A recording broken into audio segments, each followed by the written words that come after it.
Good morning बच्चों, welcome to इकॉन्स Pilani. हम लोग ग्रेविटेशन कर रहे थे या फिर रिफ्रैक्शन वाला पार्ट देखते हैं।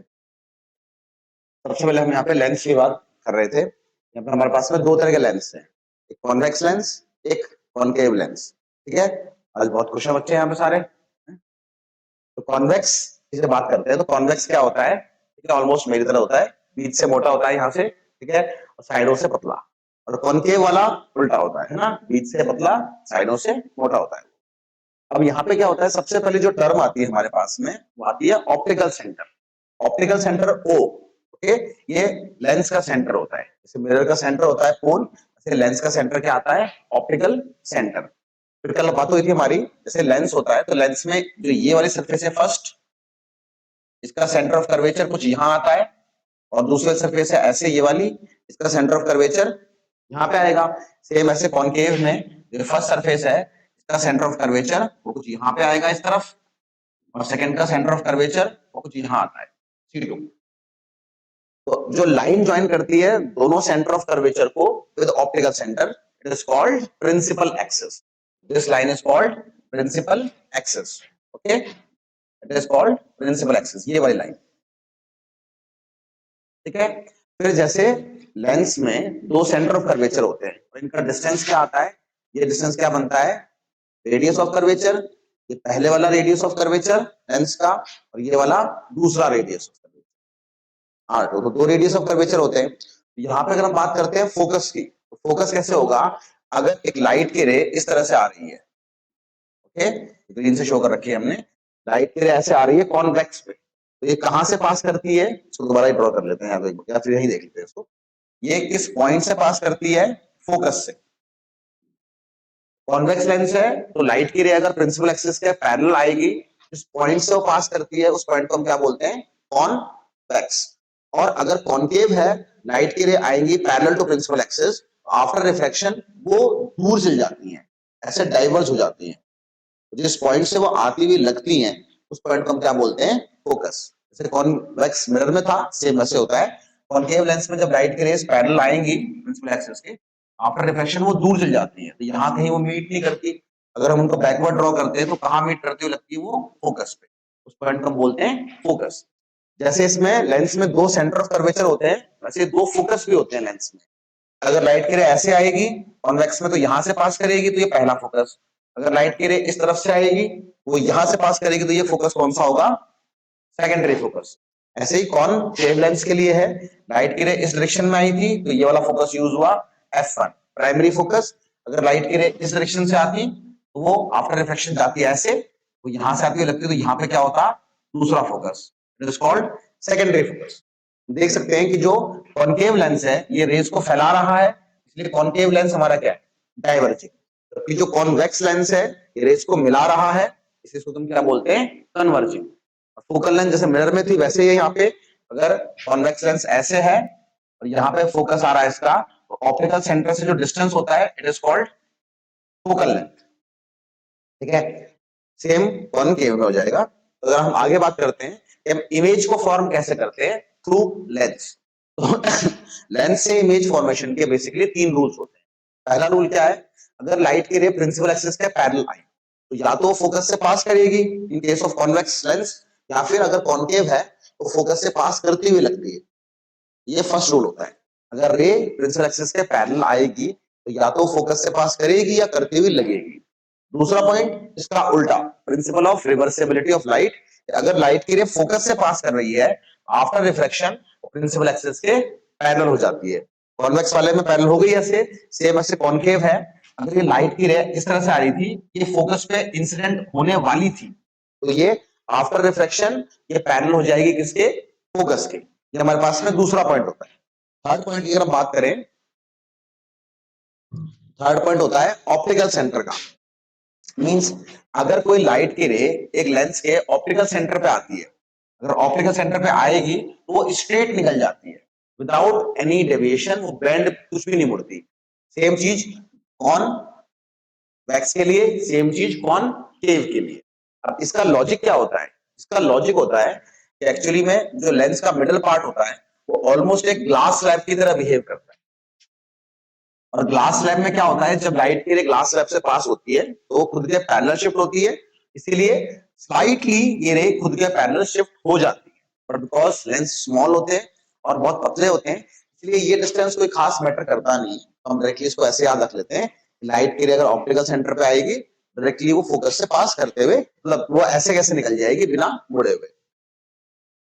अब यहाँ पे अगर हम बात करें लेंस मेकर्स फॉर्मूले की, लेंस मेकर फॉर्मूला कैसे निकालते हैं हम, हमने लास्ट टाइम बात करी थी यहाँ पे रिफ्रैक्शन थ्रू कर्व सरफेस, उसका फॉर्मूला क्या आया था, refractive index of image of medium, जिसमें इमेज बन रही है, अपॉन वी, यानी कि distance of image minus refractive index of medium जहां पे ऑब्जेक्ट था, अपॉन डिस्टेंस ऑफ ऑब्जेक्ट। और यहाँ पे क्या था, mu I minus mu O, तो यहाँ पे भी same mu I minus mu O upon R, R is radius of curvature. इस तरह से हमने बात करी थी उसकी। अगर हम एक लेंस की बात करते हैं, मान लो एक लेंस है और उसकी फर्स्ट सरफेस है, फर्स्ट सरफेस मींस ये वाली सरफेस, इस सरफेस पे अगर एक ऑब्जेक्ट रखा है, पॉइंट ऑब्जेक्ट हमने, और पॉइंट ऑब्जेक्ट से लाइट की इंसिडेंट हुई है फर्स्ट सरफेस से, तो क्या होगा यहाँ पे, फर्स्ट सरफेस को मैं अलग से ड्रॉ कर लेता हूँ, तो सेकंड सरफेस अगर है ही नहीं, तो बस ये फर्स्ट सरफेस ही कंटिन्यू कर रही होती, पूरा मीडियम क्या होता, ग्लास का होता। क्या होता, यहां से लाइट की रे आकर के पॉइंट पे, पॉइंट को बोल दो पी, पॉइंट पी पे इंसिडेंट होती। अब ये जो सरफेस है कर्व्ड, इसका सेंटर ऑफ कर्वेचर कुछ यहां होता C1, तो यहां से हम ड्रॉ करते हैं एक नॉर्मल लाइन। अब जो ये रे है, ये पास कहां से कहां कर रही है, रेयर से डेंस में, तो कहां बैंड होती है, टुवर्ड्स नॉर्मल। मान लो ये यहां बैंड हो गई और इमेज यहां बन गई हमारे पास में I1, तो ऑब्जेक्ट का डिस्टेंस हम यहां से ले लेते हैं U। ये जो पहली इमेज बनेगी I1, इसका डिस्टेंस हम ले लेते हैं V डैश, यहां से। ओके, इस ग्लास वाले मीडियम का रिफ्रैक्टिव इंडेक्स हो गया μ2, बाहर वाले मीडियम का रिफ्रैक्टिव इंडेक्स हो गया μ1, जो कि रेयर है। तो अब इसके लिए अगर मैं ये वाला फॉर्मूला लगाऊंगा, तो मान लो जो फर्स्ट सरफेस है, फर्स्ट सरफेस का रेडियस ऑफ कर्वेचर क्या ले लिया मैंने, R1। जरूरी नहीं है दोनों इक्वल हो, इनको हम अलग अलग ले लेंगे। फर्स्ट सरफेस का रेडियस ऑफ कर्वेचर R1, दूसरी का radius of curvature R2। First surface के लिए रेडियस ऑफ कर्वेचर क्या है, R1। तो यहां से अगर हम फॉर्मूले को मॉडिफाई करेंगे तो क्या होगा, इमेज का म्यू, मतलब इमेज के मीडियम का म्यू क्या है, μ2, यहाँ पे इमेज बन रही है, इमेज का डिस्टेंस कितना है, v डैश, तो यहाँ पे क्या होगा μ2 अपॉन v डैश, माइनस यहाँ पे क्या होगा, ऑब्जेक्ट का म्यू कितना है, mu not upon u is equal to μ2 minus μ1, इसको म्यू लिया ना हमने, तो यहाँ पे μ1 आएगा, μ2 माइनस μ1 अपॉन R1। तो अगर मैं फर्स्ट सरफेस की बात करूंगा, और फर्स्ट सरफेस के लिए अगर मैं लगाऊंगा फॉर्मूला, क्या लगेगा, μ2 by v dash minus μ1 by u is equal to μ2 minus μ1 upon R1। Okay, अब होगा क्या, ये लाइट के लिए फर्स्ट सरफेस पे गई थी, यहां से ये ऐसे बैंड होती, जैसे ये सेकंड सरफेस पे इंसिडेंट हो जाएगी, वैसे ये इसको फिर से बैंड करेगा, तो फाइनल इमेज कुछ कहां बनेगी, यहां बनेगी। लेकिन अगर मैं सेकंड सरफेस, जो ये वाली सरफेस है, इसको मैं इसकी तरह ड्रॉ करूं, ठीक है, कैसा होगा काम, अगर मैं सेकंड सरफेस को ड्रॉ करता हूं फर्स्ट की तरह, सेकंड सरफेस ये थी, सेकंड सरफेस के लिए क्या है, जो रे इसके ऊपर इंसिडेंट हुई है, वो रे तो ये वाली रे है, जो कि फाइनल इमेज कहां बना रही थी, यहाँ पे I1 जो बनाई थी जिसने, मींस ये वाली रे, तो ये वाली रे है, यही तो सेकंड सरफेस पे इंसिडेंट हो रही है ऐसे, इस जगह पे। ओके, इसलिए उसी को हम दोबारा से बना रहे हैं यहाँ पे सेकंड सरफेस। तो इस सेकंड सरफेस के लिए ऑब्जेक्ट का काम कौन कर रहा है, ये वाली रे, यानी कि जो ये इमेज बनी थी यहाँ पे, जिसका डिस्टेंस कितना आया था v डैश, ये ऑब्जेक्ट का काम कर रही है। और जो ये सेकंड सरफेस होगी, इसकी कर्व सरफेस की, इसका सेंटर ऑफ कर्वेचर कुछ यहाँ पे होगा, सेकंड सरफेस का, यहां से नॉर्मल डालोगे आप ऐसे, ठीक है, अभी जा रही है डेंसर टू रेयर, ये कहां बैंड होगी, अवे फ्रॉम द नॉर्मल, दोबारा बैंड होगी, और लेट्स से ये रे away from the normal band होकर के यहां बैंड होगी, तो ये हमें हमारी बनी फाइनल इमेज। फाइनल इमेज का आप डिस्टेंस मान सकते हो, डिस्टेंस को यहीं से ले लेना, कितना होगा, इसको बोलेंगे हम v। तो फर्क नहीं पड़ेगा कि मैं डिस्टेंस यहां से ले रहा हूं, o से ले रहा हूं, यहां से, बिकॉज लेंस कैसे होंगे, बहुत पतले लेंस होंगे, नॉर्मल तो मैं लेना चाहिए o से, बट बिकॉज तीनों साइड्स बहुत पास में, इसलिए कोई डिफरेंस नहीं होगा उसका। तो इसका आप इसको रखने का जो नॉर्मल तरीका है पहले उसकी बात करते हैं, फिर बात करेंगे कि इसको याद कैसे रखना है, वो और सिंपल तरीका है। तो यहाँ पे बात करूं तो देखना, जो सेकेंड सरफेस के लिए जो ऑब्जेक्ट है वो कहां पे है, वी डैश पे है, और ऑब्जेक्ट का मीडियम क्या है, मतलब यहाँ पे फर्स्ट इमेज कब बनी थी, जब यहाँ पे पूरा मीडियम क्या था, μ2, इसलिए सेकेंड सरफेस के लिए हम जो ऑब्जेक्ट का म्यू रखेंगे वो क्या रखेंगे, μ2, जो टर्म माइनस में आती है, मींस ये वाली टर्म, इसके लिए ऑब्जेक्ट का म्यू क्या होगा, -μ2, ऑब्जेक्ट का डिस्टेंस क्या होगा, v डैश, और फिर इमेज, फाइनल इमेज यहां बनेगी, ये तो कहां बन रही है, एयर में या फिर किस मीडियम में बन रही है, μ1 में, तो यहाँ पे क्या आएगा, μ1 अपॉन v, फिर यहाँ पे μ1 माइनस μ2 है, तो यहाँ भी क्या आएगा, μ1 माइनस μ2, और सेकेंड सरफेस का रेडियस ऑफ कर्वेचर क्या लिया है हमने, r2, इसलिए यहाँ पे भी क्या आएगा, r2। ये उसको लिखने का था टेक्निकल तरीका। नॉर्मल तरीका अगर आपको याद रखने का करना है तो उसमें क्या करना है, देखो आपको याद रखना है कि ये फर्स्ट इक्वेशन और सेकंड इक्वेशन जब मुझे जोड़नी है तो ये वाली टर्म कटनी चाहिए, तभी हमारा आंसर आएगा।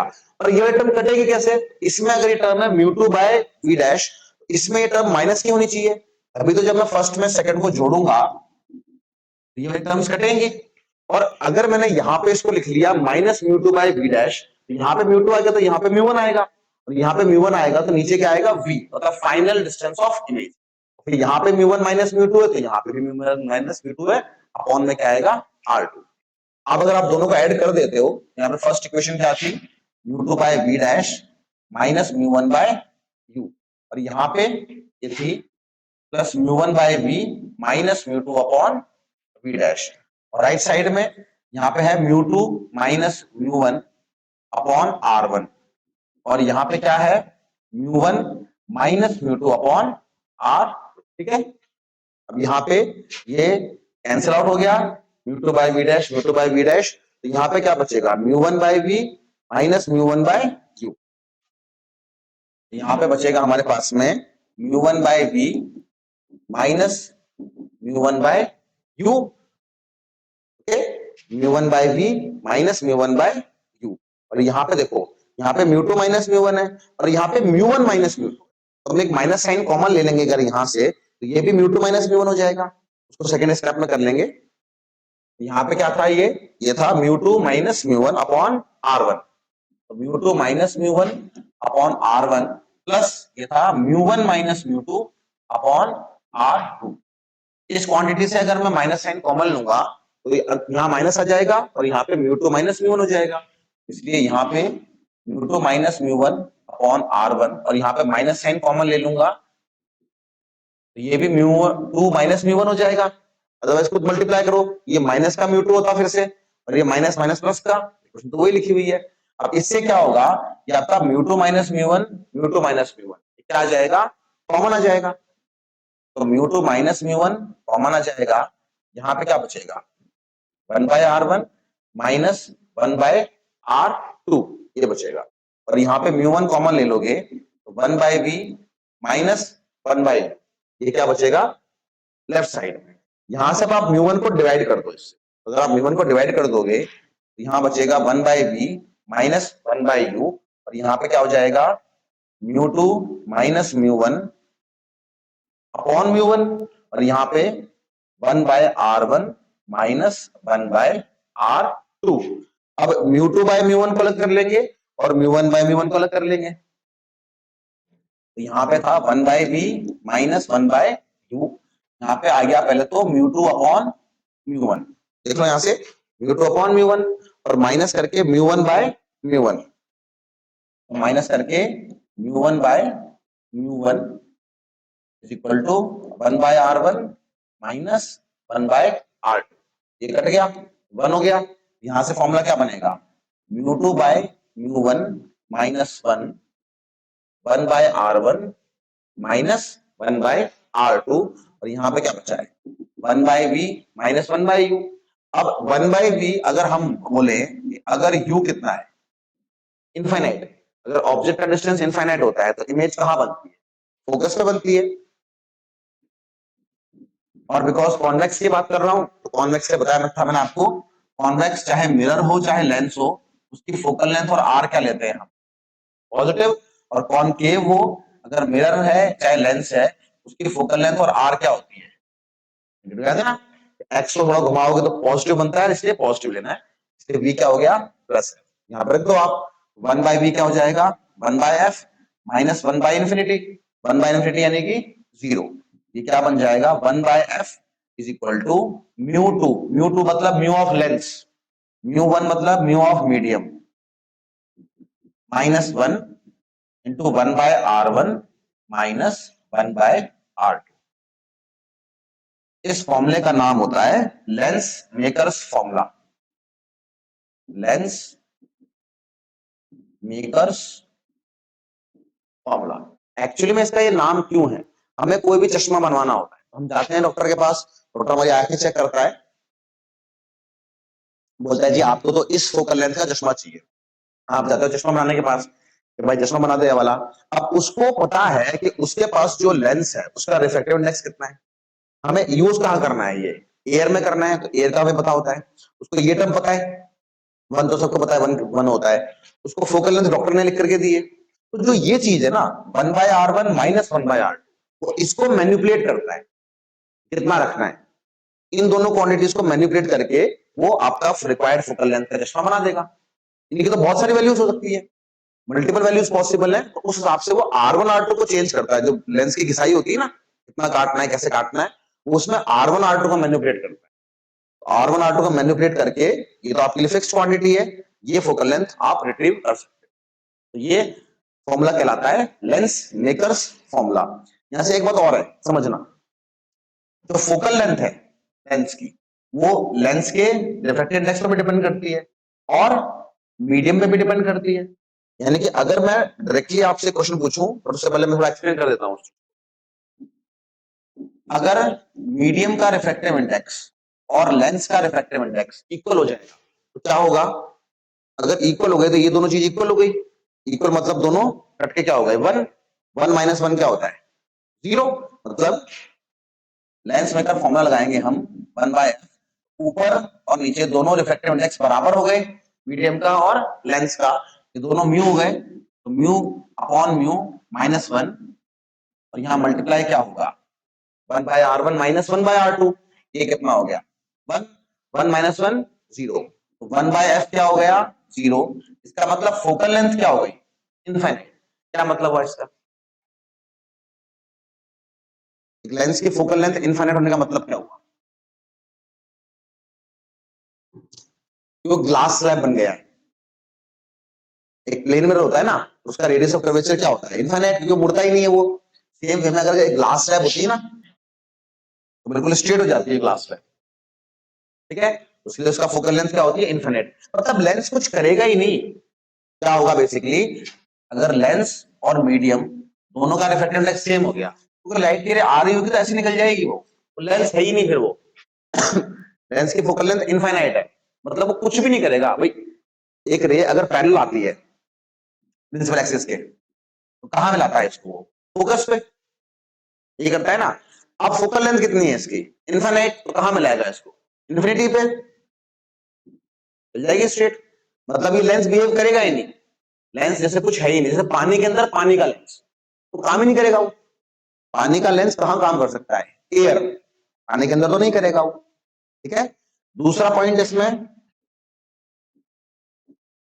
अगर मीडियम का म्यू ज्यादा हो जाए लेंस के म्यू से तब क्या होगा, अगर लेंस से के म्यू से मीडियम का म्यू ज्यादा हो गया तो 1/f क्या आया था mu of lens upon mu of medium minus 1, 1/r1 minus 1/r2, अगर ये मीडियम का रिफ्रैक्टिव इंडेक्स ज्यादा हो गया और लेंस का कम है, मान लो लेंस का तो है 2 और मीडियम का कितना हो गया 3, तो ये जो फ्रैक्शन है ये 1 से छोटा हो गया, इसका मतलब mu of lens upon mu of medium 1 से छोटा हो गया, 1 से छोटा हो गया तो ये क्वांटिटी 1 से छोटी है, 1 से छोटी क्वांटिटी से 1 माइनस करोगे तो क्या बचेगा नेगेटिव, लेट्स से क्वांटिटी आई 2 ये आई 3, 2/3 माइनस 1 क्या होगा माइनस का 1/3, ठीक है, इसका मतलब क्या हुआ, मान लो पहले ये फोकल लेंथ थी पॉजिटिव तो अब क्या हो जाएगी वो नेगेटिव, और पहले ये नेगेटिव थी तो अब क्या हो जाएगी पॉजिटिव, बिकॉज यहाँ पे क्या आएगा, एक नेगेटिव साइन। हालांकि ये पॉइंट मैं आपको एक एग्जांपल से समझा दूंगा, ठीक है। बट बेसिकली बताना क्या चाह रहा हूं मैं यहाँ पे, अगर म्यू का मीडियम का रिफ्रैक्टिव इंडेक्स ज्यादा हो जाए लेंस के रिफ्रैक्टिव इंडेक्स से, अगर पहले फोकल लेंथ क्या थी, पॉजिटिव, अगर इनिशियली फोकल लेंथ पॉजिटिव थी, मतलब लेंस कैसा था, कॉन्वेक्स, तो अब फोकल लेंथ क्या हो जाएगी, नेगेटिव। अब नई फोकल लेंथ क्या हो जाएगी, नेगेटिव, मतलब वो क्या बन जाएगा, कॉनकेव, एंड वाइस वर्सा। अगर पहले नेगेटिव थी मतलब पहले कॉनकेव था, तो अब क्या बन जाएगा वो, कॉन्वेक्स, मतलब nature of lens reverses, nature of lens reverses. और बाकी नॉर्मल कंडीशंस में क्या होता है, मीडियम का रिफ्रैक्टिव इंडेक्स कम होता है लेंस से, तो जो था वैसे ही रहेगा। मतलब ये केस कब आएगा कि मैं पानी का बना हुआ लेंस इसमें रख दूं, ग्लास में, अगर पानी का बना हुआ लेंस मैं रख दूंगा ग्लास में, तो वो कॉन्वेक्स लेंस क्या बन जाएगा, कॉनकेव, और कॉनकेव होगा तो क्या बन जाएगा, कॉन्वेक्स। इसके ऊपर बड़ा अच्छा क्वेश्चन आता है बोर्ड में, कई बार आया। अगर मान लो कोई कॉन्वेक्स लेंस था, ये कोई भी लेंस था, उसकी फोकल लेंथ थी एफ या एफ नॉट ले लो, कोई भी लेंस था, उसकी फोकल लेंथ एयर में कितनी है, एफ नॉट थी। अगर मैंने उसको रख दिया पानी में, if it is placed in water, अगर मैंने उसको पानी में रख दिया तो उसकी नई फोकल लेंथ क्या हो जाएगी, पहली बात क्या चेंज होगी। जैसे मिरर की बात करता हूं, अगर मैंने मिरर को किसी मीडियम में रख दिया, पानी में रख दिया, कैसे, तो क्या मिरर की फोकल लेंथ चेंज होगी, क्यों नहीं, क्यों नहीं, लॉजिक क्या होगा, बिकॉज मिरर की फोकल लेंथ का फॉर्मूला क्या होता है, R/2, रेडियस ऑफ कर्वेचर का हाफ। तो अगर मिरर है वो इतना बैंड है, इतना बैंड है अगर, तो उसका रेडियस ऑफ कर्वेचर तो फिक्स्ड है, जैसे इतना आएगा। आप पानी में रखो, कहीं भी रखो, ये तो है नहीं कि लेंस ज्यादा मुड़ जाएगा, अनलेस कि आप उसको ओशियन के अंदर ले गए, प्रेशर इतना क्रिएट कर दिया, वो बादल हम कर नहीं रहे, नॉर्मली यहां डाल दिया पानी में, इतना प्रेशर तो होता नहीं है कि लेंस का, मिरर का शेप चेंज हो जाए। शेप चेंज नहीं हुआ तो आर चेंज नहीं होता मिरर का, आर चेंज नहीं होता तो फोकल लेंथ चेंज नहीं होता। तो मिरर वाले केस में तो ये सब पॉसिबिलिटीज नहीं, बट लेंस वाले में मेरा पहला क्वेश्चन तो ये कि क्या फोकल लेंथ चेंज होगी वाटर में जाने के बाद, होगी या नहीं होगी, क्यों, क्योंकि मीडियम का रिफ्रैक्टिव इंडेक्स चेंज हो गया, पहले वो था एयर में, तो इसलिए उसका मीडियम पहले क्या था, एयर था, अब उसका मीडियम क्या है, वाटर है, और मीडियम पे डिपेंड करती है ना फोकल लेंथ। ये देखो, मीडियम का म्यू चेंज करोगे तो फोकल लेंथ चेंज हो जाएगी, इसलिए चेंज होगी, और वो कितनी हो जाती है, 4 टाइम्स। कैसे देखना, अगर मैं बात करता हूं एयर में, एयर में उसकी इनिशियल फोकल लेंथ क्या थी, नॉट, तो 1/f नॉट क्या होता, mu of lens upon mu of medium minus 1/r1 minus 1/r2। अगर मैं बात कर रहा हूं ये लेंस किसका है, ग्लास का होता है, और ग्लास के लिए हमें पता है ग्लास का रिफ्रैक्टिव इंडेक्स कितना होता है, 3/2, और पानी का कितना होता है, 4/3, और एयर का कितना होता है, 1। इस केस में तो हमारा मीडियम क्या है, एयर है, और लेंस तो 3/2 है ही सही, यानी कि 1/f0 की वैल्यू क्या होती है, तो लेंस का रिफ्रैक्टिव इंडेक्स कितना होता, 3/2, और मीडियम मतलब एयर, एयर का तो 1 होता, छोड़ो उसको, -1। अब ये 1/r1 माइनस 1/r2, अगेन ये उन दोनों सरफेस का रेडियस ऑफ कर्वेचर है, पानी में रखो कहीं भी रखोगे, रेडियस ऑफ कर्वेचर तो चेंज होगा नहीं, सेम रहेगा, तो ये चीजें कांस्टेंट चीज है, कांस्टेंट चीज है, इसको मैं क्या लिख सकता हूं, ये बार बार इसको लिखना ना पड़े, ना पड़ा। अब यहाँ पे क्या बच गया, 3/2 माइनस 1, 1.5 माइनस 1 आधा, 3/2 माइनस 1 कितना हो जाएगा, हाफ। यहां से हम बोलेंगे कि जो 1/f0 थी, 1/f0 की वैल्यू क्या थी, k/2, जब इसको उल्टा भी कर सकते हो आप, इसको लिख लो f0 क्या थी, 2/k, फर्स्ट इक्वेशन, ठीक है। सिंपली मैंने इसको क्या कर दिया, रेसिप्रोकल, f0 क्या हो गई, 2 ऊपर आ गया और k चले गया नीचे। अब नया मीडियम क्या है हमारे पास, वाटर। जब अब लगाऊंगा मैं फॉर्मूला, लेंस मेकर फॉर्मूला, तो 1/f' क्या आएगा, म्यू ऑफ लेंस, लेंस का म्यू कितना है, 3/2, ग्लास का। अब मीडियम क्या हो गया है, वाटर, तो वाटर का रिफ्रैक्टिव इंडेक्स 4/3, 4/3 -1, ये मैंने कौन सा लगाया फॉर्मूला, ये वाला, mu L upon mu M minus 1। और यहाँ पे क्या आएगा, फिर से वही 1/r1 माइनस 1/r2। फिर भी ये बदलेगा तो नहीं पानी में रखने से, इसलिए फिर से क्या रखूंगा मैं इसको, ये रख दूंगा। अब ये कितना हो जाएगा, ये तो है 3/2, 4/3 पलटी मार के ऊपर जाएगा, क्या बनेगा 3/4 माइनस 1, उसको मैंने क्या बोल दिया, कांस्टेंट के। अब यहाँ पे ये क्या बन गया 9, ये बन गया 8। यहां से 1/f डैश क्या हो गया 9/8 माइनस 1 इंटू में के। अब 9/8 माइनस 1 करोगे, एलसीएम आएगा 8, ये 9 minus 8 upon 8 into K is equal to 1 upon F dash. अब यहां से 1 अपॉन एफ डैश क्या हो गया 1/8 इंटू के, यानी इसको उल्टा करोगे तो क्या आएगा, एफ डैश क्या हो जाएगा 8/k। 8 को मैं क्या लिख सकता हूं 4 इंटू 2। अब ये 2 अपॉन के क्या है, इनिशियल फोकल लेंथ, तो ये क्या बन गई एफ डैश कितनी हो गई 4 इंटू इनिशियल फोकल लेंथ। मतलब अगर एक ग्लास के लेंस को एयर से निकाल के आप डाल दो वाटर में, उसकी फोकल लेंथ कितने गुना हो जाती है, 4 गुना हो जाती है। ठीक है, यहाँ पे ये वाला पॉइंट था। बाकी लेंस मेकर में क्वेश्चन और कर लेते हैं। अगर मान लो लेंस का रिफ्रैक्टिव इंडेक्स वही अगेन ग्लास ले लो, ठीक है, और लेंस था कॉन्वेक्स, तो लेंस की फोकल लेंथ क्या थी 20 सेंटीमीटर। अब अगर मैंने इसको, ये कहां पे थी एयर में,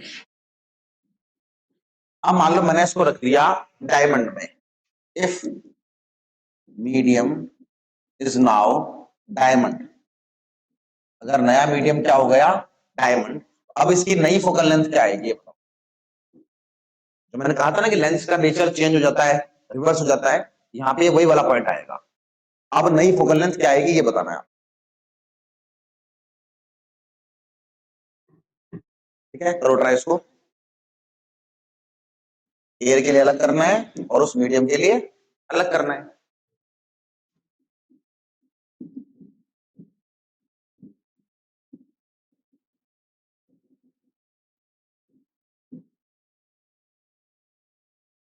चलो 1 मिनट लो, देखो आंसर आता है क्या।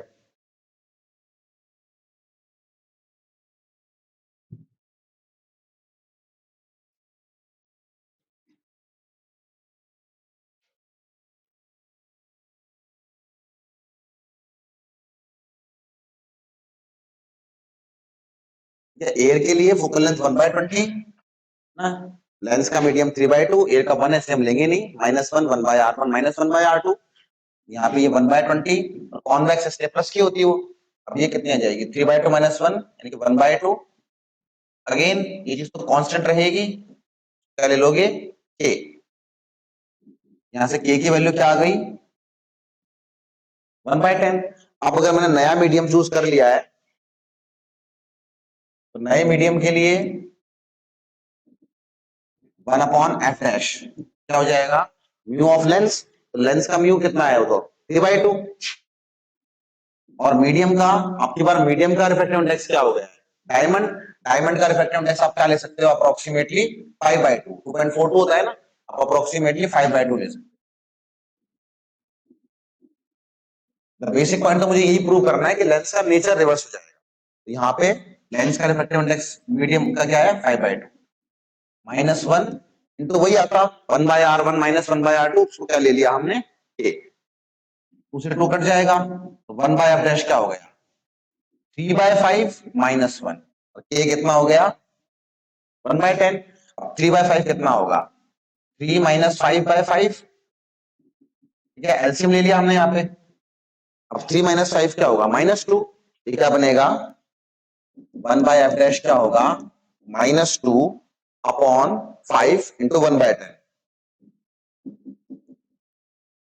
कट गया 5 से 1/f कितना हो गया माइनस का 1/25, यहां से f डैश कितना हो गया माइनस का 25, मतलब नई फोकल लेंथ तो क्या हो गई 25, बट माइनस साइन आ गया, मतलब अब लेंस क्या बन गया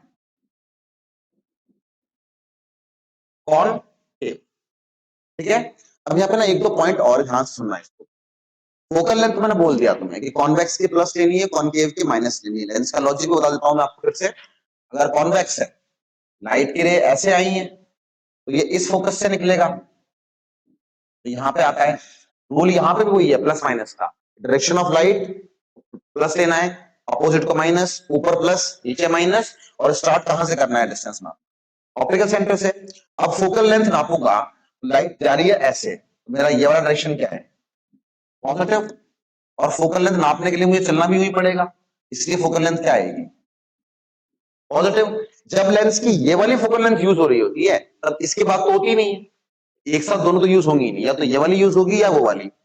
अगर यहां से लाइट आती तो ये वाला फोकस यूज होता, तो फिर डायरेक्शन लाइट का ये होता पॉजिटिव, तो वो फोकल लेंथ पॉजिटिव। इसलिए कॉन्वेक्स की तो हमेशा फोकल लेंथ क्या होती है, पॉजिटिव। कॉनकेव के लिए नेगेटिव आएगी, बाय सेम लॉजिक। कॉनकेव में क्या होगा, अगर लाइट की रे ऐसे आई तो ये डाइवर्स होकर निकल जाती है, ये कहां पे मीट करती हुई लगती है, यहाँ पे।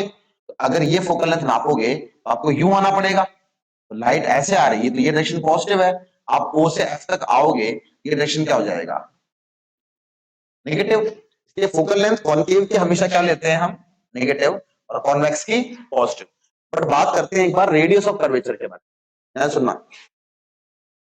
कॉन्वेक्स लेंस ऐसे, अब इसमें दो सरफेस होती हैं, एक तो कर्व सरफेस ये वाली है, फर्स्ट वाली, इसका सेंटर ऑफ कर्वेचर कुछ यहां आएगा, मतलब इसका रेडियस ऑफ कर्वेचर तो यहां पे। तो मान लो लाइट आ रही है ऐसे, तो आप जब यहां से यहां जाओगे R1 को नापने, तब जाओगे आप लाइट के डायरेक्शन में, इसलिए आपकी R1 क्या हो जाएगी, positive. But what about R2, अगर मैं R2 की बात करूं तो सेकंड सरफेस के लिए, सेकंड कर्व सरफेस तो ये वाली है, इसका सेंटर ऑफ कर्वेचर तो कहां पे होगा, यहां पे होगा। इसका रेडियस ऑफ कर्वेचर कहां होगा, यहाँ पे। आपको लाइट के अपोजिट करना पड़ेगा, इसलिए R2 क्या आएगा, नेगेटिव। सेम चीज कॉनकेव में हो जाएगी, कॉनकेव में भी फर्स्ट सरफेस का सेंटर ऑफ कर्वेचर यहां पे होगा, तो लाइट अगर ऐसे आएगी तो आपको R1 नापने के लिए लाइट के उल्टा जाना पड़ेगा, तो R1 क्या आएगा आपका, नेगेटिव।